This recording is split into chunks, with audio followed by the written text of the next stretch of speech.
So hello and welcome guys to आसान है coding. आज हम रिएक्ट के अंदर एक मोस्ट इंपॉर्टेंट टॉपिक को डिस्कस करने वाले हैं, जो कि है यूज कॉन्टेक्स्ट हुक।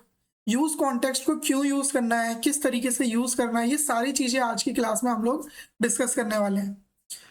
सो यूज कॉन्टेक्स्ट को यूज करने से पहले हम लोगों को मल्टी पेज एक स्ट्रक्चर बनाना पड़ेगा। मेनली यूज कॉन्टेक्स्ट का यूज क्या है वो हम डिस्कस कर लेते हैं। मान लेते हैं मेरे पास में मल्टीपल पेजेस हैं, और या फिर मेरे पास मल्टीपल कंपोनेंट्स हैं, और मेरे को डेटा सभी कंपोनेंट्स में भेजना है। सभी जगह पे मेरे को ये डेटा को भेजना है। उसके लिए आप यहाँ पे कॉन्टेक्स्ट को यूज़ करोगे।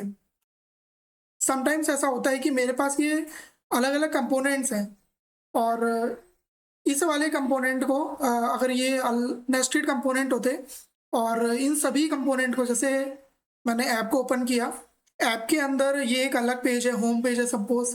होम पेज के अंदर ये डेटा है। अब मेरे पास यहाँ ये मेरा पेरेंट है, और मैंने यहाँ पे यूज स्टेट बनाया हुआ है। उस यूज स्टेट को मेरे को इसके अंदर ऐप में होम पेज के अंदर यहाँ पे मेरे को डेटा चाहिए, या फिर एक लेयर और बना लेते हैं।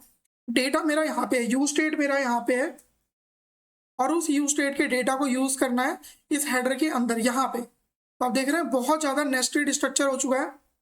तो ये किस तरीके से हम अचीव करेंगे, इसके लिए हम क्या करेंगे, हमारा एक जो बेसिक स्ट्रक्चर होता है कि यहाँ पे अगर मैंने यूज स्टेट बनाया हुआ है, तो हमने कंपोनेंट्स के अंदर प्रॉप्स सीखे थे। तो यहाँ पे मैं एक प्रॉप बनाता डेटा नाम से, और उस डेटा के बेस पे यहाँ पे जो भी मैं सपोज मेरा एक स्टेट बना हुआ है, यहाँ पे एक वेरिएबल में बना लेता हूँ, डेटा करके एक वेरिएबल बना हुआ है।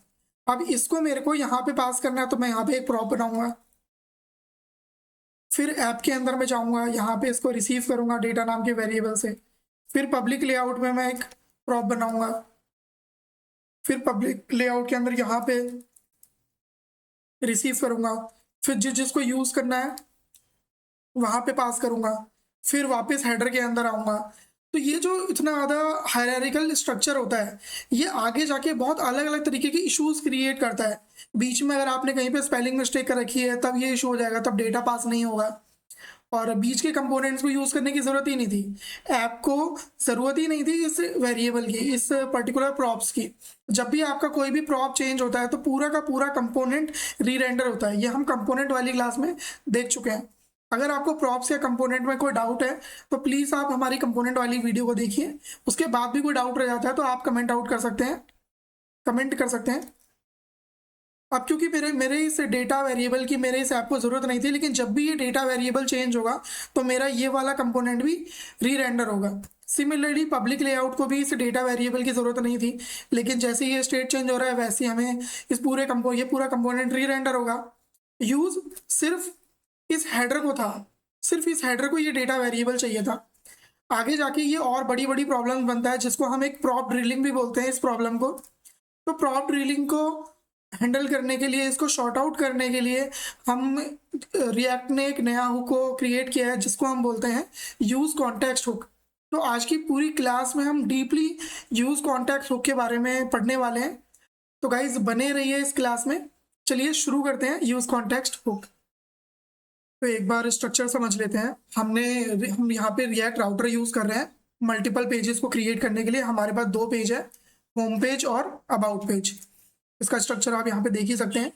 मैंने एक होम पेज बनाया हुआ है, और एक अबाउट पेज बनाया हुआ है, और एक मैंने लेआउट बनाया हुआ है यहाँ पे।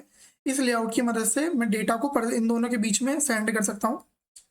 और ये ऐप के अंदर मैंने एक अबाउट पेज बनाया हुआ है, होम पेज बना हुआ है, कंपोनेंट में एक हेडर है, और पब्लिक लेआउट है। अच्छा, ये सारी चीज़ें हम लोग डिस्कस कर चुके हैं रिएक्ट राउटर की वीडियो में। इससे प्रीवियस वीडियो है हमारी, आप उस वीडियो को एक बार देख सकते हैं। वीडियो को देखने के बाद में जब आपको ये समझ में आ जाएगा मल्टीपल पेजेस को कैसे बनाना है, उसके बाद में अगर आप कॉन्टेक्स्ट सीखते हैं तो ज़्यादा बेटर रहेगा आपके लिए। अब होम पेज के अंदर मैंने एक काउंटर बनाया, सपोज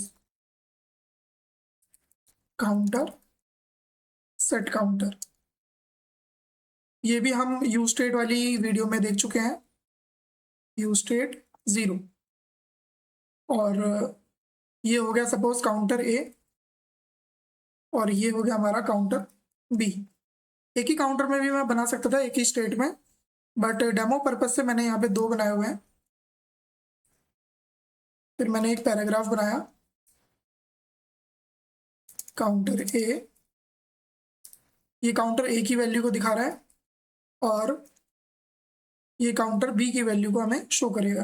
होम पेज पे आते हैं, ये रहा। फ्लेक्स की जरूरत तो नहीं है हमें, कॉलम में कर देते हैं। ठीक है, अब 2 बटने भी हम बनाते हैं जल्दी से। इंक्रीज, ये ए को इंक्रीज करेगा और ये बी को इंक्रीज करेगा। ऑन क्लिक,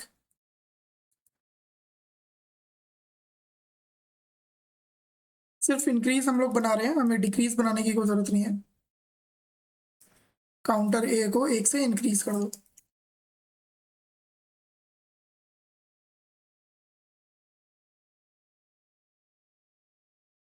सिमिलरली हम लोग बटन, दूसरी बटन में भी काउंटर बी को इंक्रीज करेंगे।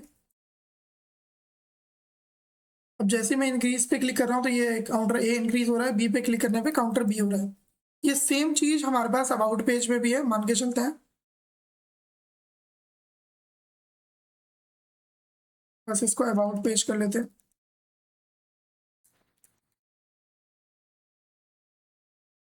तो अब जैसे ही मैं होम पेज पे हूँ, होम पेज पे मेरे पास काउंटर की वैल्यू ये है। जैसे ही मैं अबाउट पेज पे जाऊंगा ये डेटा रीसेट हो गया। ठीक है, अब मैं इसको इंक्रीज करता हूँ, वापस आता हूँ, ये फिर रीसेट हो गया। तो ये जो इशू है, डेटा जो रीसेट हो जा रहा है, जब भी आप किसी यूज स्टेट के अंदर डेटा स्टोर करते हैं और अगर आप कंपोनेंट को चेंज करते हैं तो वो डेटा आपका रीसेट हो जाता है जब भी हम किसी दूसरे कंपोनेंट पे जा रहे हैं। ये डिफॉल्ट नेचर है। मैं अबाउट पे आ रहा हूँ, मैं इनको नहीं दबा रहा, फिर वापस आ रहा हूँ, तब भी ये रीसेट हो जा रहा है। ये डिफॉल्ट नेचर है।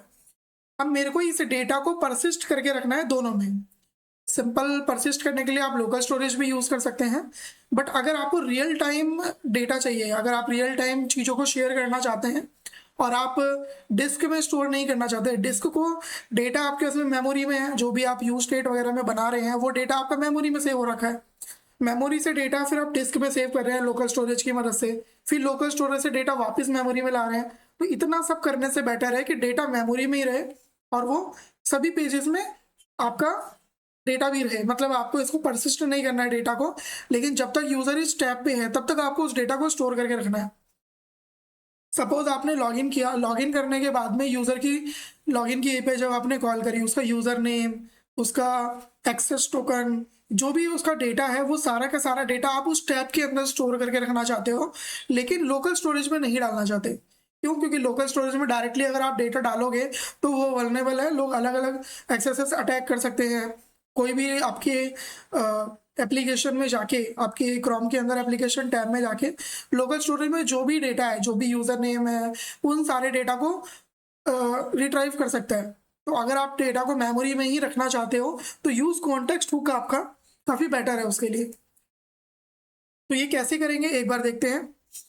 सबसे पहले हम लोगों को एसआरसी के अंदर हम एक नया फोल्डर बनाएंगे सर्विस करके। जितनी भी हमारी एपीआईज हैं या कॉन्टेक्स्ट हैं वो सब यहाँ पे स्टोर रहेंगे। तो मैं यहाँ पे काउंटर के नाम से एक कॉन्टेक्स्ट बना लेता हूँ।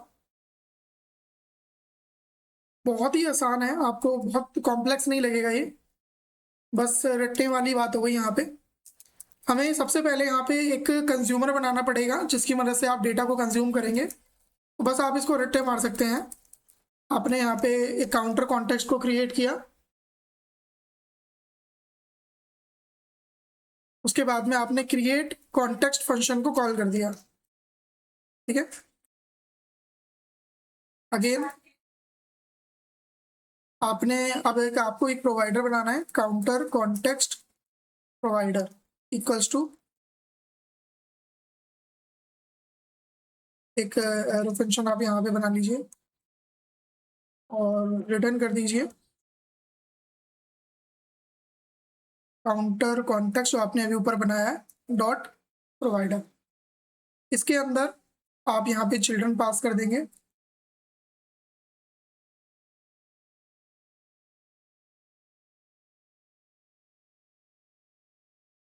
बस इसके बाद में आप जो भी हमें यूज स्टेट बनाना है, ऐसा जो भी डेटा है जो हमें परसिस्ट करके रखना है अलग अलग पेजेस के अंदर, उसके लिए आपको सिंपली होम पेज है, मैं इन दोनों डेटा को परसिस्ट करना चाहता हूँ, इन दोनों कॉन्टेक्स्ट को। तो ये जो यूज स्टेट है ना, ये आप पेज पे नहीं बनाएंगे। अगर आप किसी पर्टिकुलर कंपोनेंट में वो डेटा बना रहे हैं, यूज स्टेट बना रहे हैं, तो हम उसको परसिस्ट नहीं कर सकते। इनको परसिस्ट करने के लिए आपको इन सभी डेटा को कॉन्टेक्स्ट के अंदर बनाना है। यहाँ पे ये भी एक नॉर्मल कंपोनेंट की तरह ही है। अब इस डेटा को जो भी आप चाहते हैं, जिस भी फंक्शन को आप चाहते हैं कि लोग यूज कर पाए, उसको आप बस यहाँ पे वैल्यू के अंदर पास कर दीजिए। मैं चाहता हूँ कि काउंटर ए वेरिएबल को लोग यूज कर पाए और काउंटर बी वेरिएबल को लोग यूज कर पाए, तो वो आप यहाँ पे पास कर सकते हैं। अगर आप चाहें तो सेट काउंटर को भी, इसको भी आप कर सकते हैं और इसको भी। कहने का मतलब है कि जो भी डेटा अभी आप इसको इम्प्लीमेंट करेंगे हम लोग, तब आपको ज़्यादा अच्छे से समझ में आएगा। अभी बेसिकली आपको क्या करना है, इन चारों चीज़ों को आपको वैल्यू में पास कर देना है। जो भी डेटा आप यहाँ पे पास कर रहे हैं, एक अच्छी प्रैक्टिस है कि आप यहाँ पे भी उसको सेम टू सेम उसका डमी डेटा लिख दें। जैसे हमने ये बना दिया, इसकी डिफॉल्ट वैल्यू हमने लिख दी। ये एक फंक्शन है, ये बस टाइप सेफ्टी के लिए है। अगर आप टाइप स्क्रिप्ट यूज़ कर रहे हैं तो इसका आपको ये तो आपको करना ही पड़ेगा डिक्लेयर। बिना अगर आप टाइप स्क्रिप्ट यूज़ नहीं कर रहे हैं तो ये टोटली आपके लिए कंपलसरी नहीं है, बट एक अच्छी प्रैक्टिस है कि जो भी आप वैल्यू के अंदर डिफाइन कर रहे हैं, उसकी एक डिफॉल्ट वैल्यू उसको यहाँ पे भी आप पास करके चलें। ठीक है, तो बस आपको इतना स्ट्रक्चर बनाना है। ये दो चीज़ें आपको बनानी है, काउंटर कॉन्टेक्स्ट, ये कंज्यूमर है, और कंज्यूमर को यूज़ करने के लिए मतलब ये एक वेरिएबल है आपका, और ये आपका प्रोवाइडर है। यहाँ पे आप एक कस्टम हुक बनाएंगे, कॉन्स्ट हुक आपका यूज से शुरू होगा, तो यूज काउंटर हुक बोल सकते हैं या सिर्फ उतना भी चल जाएगा। ठीक है, इसके अंदर आप रिटर्न कर देंगे const data equals to use context, और यहाँ पे इस वाले कॉन्टेक्स्ट को आपको पास कर देना है, काउंटर कॉन्टेक्स्ट को। फिर हमें एक कंडीशन लगानी है, अगर डेटा एग्जिस्ट नहीं कर रहा है तो आप इसको रिटर्न कर देंगे यहीं पे, या फिर आप एक एरर दे देंगे, थ्रो न्यू एरर।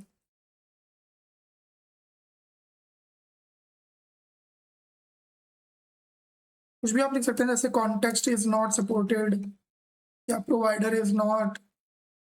जनरली ये एरर तब आता है जब आपने प्रोवाइडर कॉन्फ़िगर नहीं करा है, प्रोवाइडर इज नॉट कॉन्फ़िगर्ड। अभी देखेंगे हम प्रोवाइडर को कैसे कॉन्फ़िगर करते हैं। अगर सब कुछ सही चल रहा है तो बस इस डेटा को आप रिटर्न कर देंगे। ठीक है, बस इतना आपको करना है। ये तीन चीज़ें आपको बनानी पड़ेंगी। ये आपका स्टेप 1 है। ये आप किसी किसी भी तरीके का कॉन्टेक्स्ट बनाए, चाहे आप ऑथ कॉन्टेक्स्ट बना रहे हैं, चाहे आप प्रोडक्ट्स के लिए, चाहे आप कार्ड के लिए कॉन्टेक्स्ट बना रहे हैं, आप यही तीन चीज़ें बनाने वाले हैं। तो आप इन स्टेप्स को रट सकते हैं। ये स्टेप 1 है कंज्यूमर के लिए, कंज्यूमर उसको यूज़ करेगा। ये स्टेप 2 है प्रोवाइडर कॉन्फ़िगर करने के लिए, और ये आपका स्टेप 3 है कस्टम हुक बनाने के लिए। वैसे स्टेप 3 ये आपका बिल टोटली ऑप्शनल है, ज़रूरी नहीं है आप ये बनाएंगे, बट एक अच्छी प्रैक्टिस है अगर आप इसको बनाते हुए चलेंगे। तो इतना हो गया। अब हमें काउंटर कॉन्टेक्स्ट प्रोवाइडर, इसको आपको कॉन्फ़िगर करना है। अगर आप नेक्स्ट.js यूज़ कर रहे हैं तो आप लेआउट वाली फाइल में इसको पास करेंगे। अभी क्योंकि हम सिंपल वीट यूज़ कर रहे हैं, नेक्स्ट.js पे भी आगे हम ट्यूटोरियल बनाने वाले हैं। वीट के अंदर आप अपना कोई भी लेआउट बना लीजिए, उस लेआउट में आप इसको पास कर सकते हैं। जैसे हमने पब्लिक लेआउट बनाया हुआ है तो हम यहाँ पे इसको पास करने वाले हैं। जितना भी डेटा है वो हम इसके अंदर रहेंगे। जो भी डेटा इसके अंदर रहेगा काउंटर कॉन्टेक्स्ट प्रोवाइडर के अंदर, वो इसको यूज कर सकता है। ने इसको इंपोर्ट कर लिया।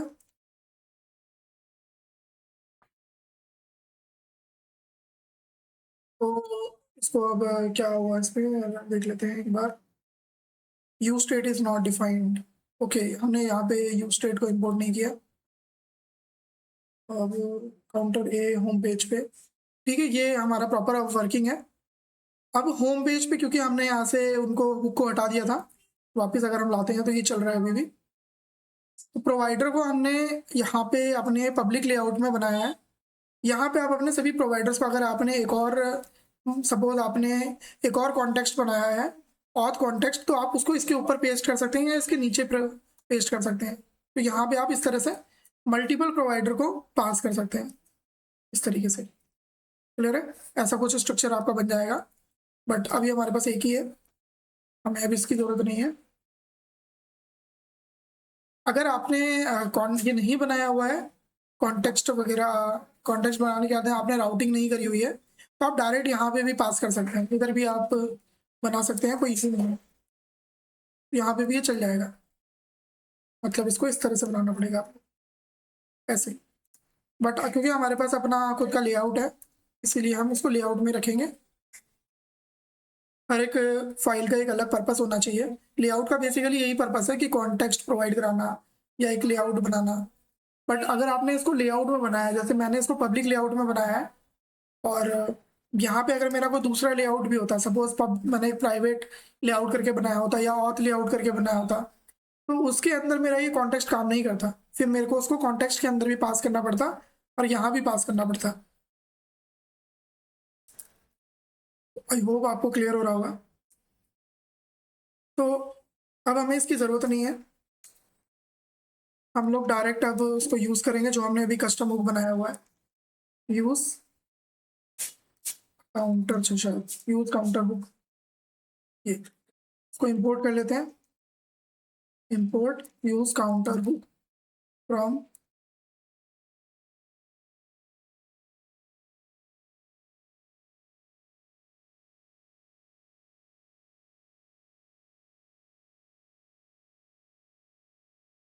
Relative path.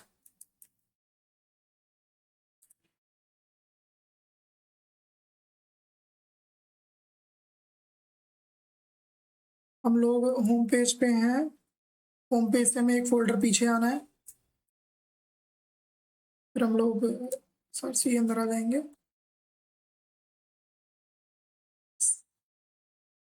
JSXP लिखने की जरूरत नहीं है।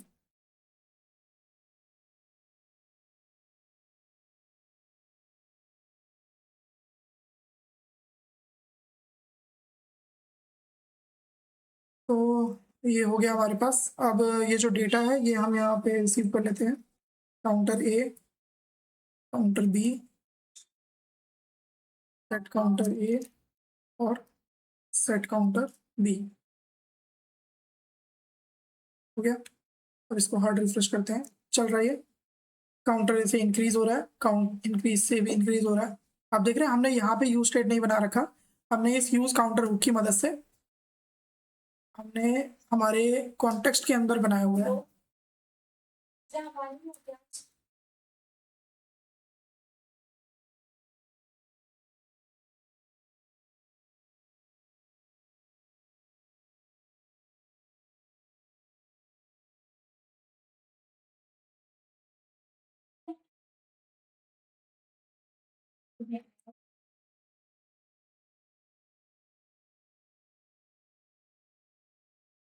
तो अगर मैं इसको यहाँ पे इंक्रीज कर रहा हूँ तो ये प्रॉपर इंक्रीज हो रहा है, ये भी हो रहा है। ठीक है, काउंटर भी 4 हो गए।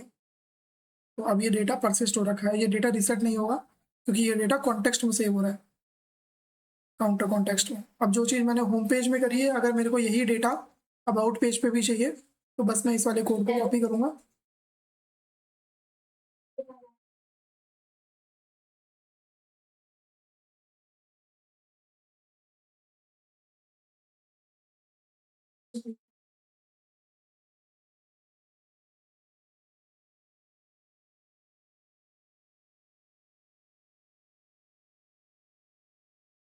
आउट पेज पे आप इसको कॉपी करेंगे और यहाँ पे इसको पेस्ट कर देंगे। अब सेम आपको यूज काउंटर को इंपोर्ट करना पड़ेगा। Out page एक्सेट।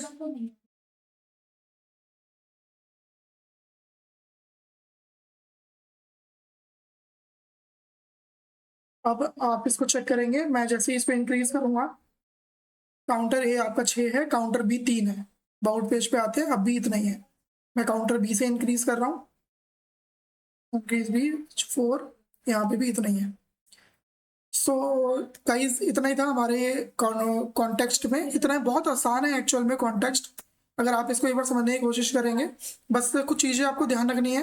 कॉन्टेक्स्ट में आप 3 ये बनाएंगे, 3 स्टेप है कॉन्टेक्स्ट के। पहला कंज्यूमर है, इसकी मदद से आप डेटा को इसमें यूज़ करेंगे। इसको आपको एक्सपोर्ट करने की भी ज़रूरत नहीं है।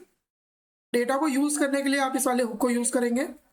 प्रोवाइडर बनाएंगे, प्रोवाइडर को आप कन्फिगर करेंगे या तो लेआउट के अंदर या तो app.jsx की फाइल में या main.jsx में भी आप इसको कर सकते हैं। और जो भी डेटा आप चाहते हैं कि लोग आपका यूज़ करें, जो भी कंपोनेंट आपका जिस भी डेटा को यहाँ से एक्सेस कर सके, उसको आप यहाँ पे पास कर सकते हैं। जनरली लोग पूरे के पूरे इस स्टेट वाले फंक्शन को पास नहीं करते, बल्कि हम यहाँ पे फंक्शंस बनाते हैं। सपोज मैंने यहाँ पे इंक्रीज करके एक फंक्शन बनाया है, इंक्रीज काउंटर। अब मैं इस वाले फंक्शन को बाहर भेजूंगा तो कोई मेरे डायरेक्टली सेट काउंटर ए को यूज करके इसको इंक्रीज नहीं कर सकता। आपको इंक्रीज काउंट सिर्फ इंक्रीज काउंटर को ही वो कॉल कर पाएगा। सपोज इंक्रीज काउंटर के अंदर आपने लॉजिक लिखा हुआ है कि मैं सिर्फ एक से ही काउंटर को इंक्रीज कर सकूं, तो अगर कोई इस इंक्रीज काउंटर को कॉल करेगा तो वो एक बार में सिर्फ एक से ही काउंटर को इंक्रीज कर पाएगा या डिक्रीज कर पाएगा। अभी अगर मैंने इसको सिर्फ इंक्रीज काउंटर भेजा हुआ है तो कोई भी कंपोनेंट मेरे इस काउंटर को डिक्रीज नहीं कर सकता या रीसेट नहीं कर सकता। लेकिन अगर मैं पूरे के पूरे सेट काउंटर ए को पास कर दूंगा, तब इसकी मदद से वो कितने से भी इंक्रीज कर सकता है, डिक्रीज कर सकता है, क्योंकि उसके पास में पूरा का पूरा ये फंक्शन अवेलेबल है। तो आप समझ रहे हैं, तो यूजर को लिमिट करने के लिए भी हम इसको यूज करते हैं। सो गाइस कॉन्टेक्स्ट में सिर्फ इतना ही। आने वाली क्लासेस में हम लोग, हमारे नेक्स्ट टॉपिक रहेगा रिड्यूसर का। हम लोग यूज रिड्यूसर हुक पढ़ने वाले हैं। उसके बाद में यूज रिड्यूसर हुक से अगली क्लास में हम लोग अपना खुद का एक कंपोनेंट बनाने वाले हैं कॉन्टेक्स्ट की मदद से। और इसमें हम लोग रिएक्ट राउटर यूज़ करेंगे, हम इसमें रिड्यूसर यूज़ करेंगे, यूज स्टेट यूज़ करेंगे, यूज इफेक्ट यूज़ करेंगे। इन सबको ऐड करने के बाद में हम कार्ट फंक्शनैलिटी को बनाने वाले हैं। तो वो पूरी वीडियो आपके लिए बहुत स्पेशल होने वाली है। आपके लॉजिक्स उसमें बिल्कुल क्लियर हो जाएंगे। एक बड़ी वेबसाइट में आप कार्ट को किस तरीके से लगाते हैं। जब हम कार्ट पे किसी भी प्रोडक्ट पे क्लिक करेंगे तो कार्ट में डेटा ऐड हो जाएगा। यहाँ पे कार्ट का एक आइकन आएगा जिस पे आप क्लिक करेंगे तो पूरा का पूरा कार्ट शो होगा। टोटल कितने आइटम एडिट हो रखे हैं, आइटम का प्राइस कितना हो रहा है, ये सारी की सारी फंक्शनैलिटी हम उसमें इंक्लूड करने वाले हैं। तो वो वीडियो बहुत स्पेशल होने वाली है। आई होप आज की वीडियो में आपको कॉन्टेक्स्ट क्लियर हुआ होगा। अगर आपको कोई भी डाउट रह जाता है तो प्लीज़ मेरे को कमेंट कर दीजिएगा, मैं एक सेपरेट वीडियो बना लूँगा इसकी। कई बार स्टूडेंट्स को ये टॉपिक थोड़ा सा हार्ड लगता है समझने में। सो गाइज आज के लिए बस इतना ही, मिलते हैं नेक्स्ट टॉपिक पे। Till then thank you for watching, bye bye guys.